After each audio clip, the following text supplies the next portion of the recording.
So, as I mentioned in the essay, the onset intervals, like between when a note is sounded and when the transient like hits its peak, and where that happens in relation to the grid lines, and how tight it sounds, etc.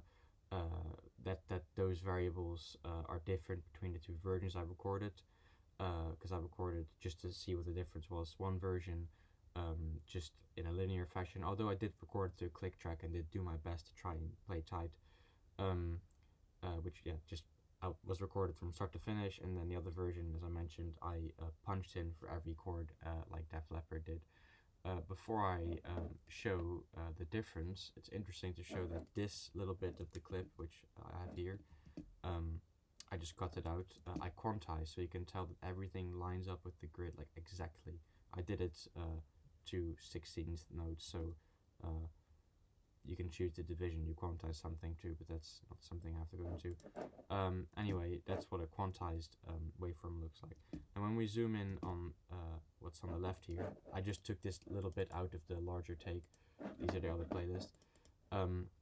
When we look at the linear recording, which I recorded from start to finish without punching for every chord, although it is still very tight because you have to consider we're really zoomed in, the transients kind of tend to be slightly behind the grid lines depending on what chord and what note and whether it's a downstrike, etc.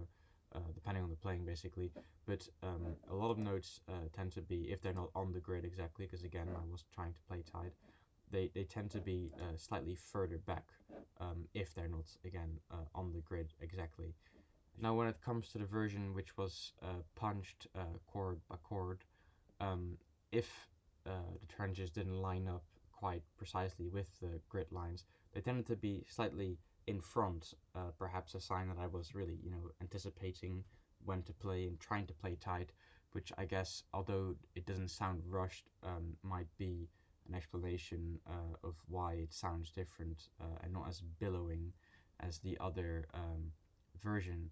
So if you go through here, of course it's not all the time, but here it tends to be slightly in front, here it tends to be slightly in front, here it tends to be slightly in front, here it tends to be slightly in front, here it tends to be slightly in front. So you're getting the pattern here compared to the other version where it's slightly behind or on, because again, there's also bits here where it does land exactly or pretty much exactly on the grid line. And that doesn't mean that in this version there can't be one transient that isn't a little bit behind, or in the other version there isn't a transient that's a little bit in front.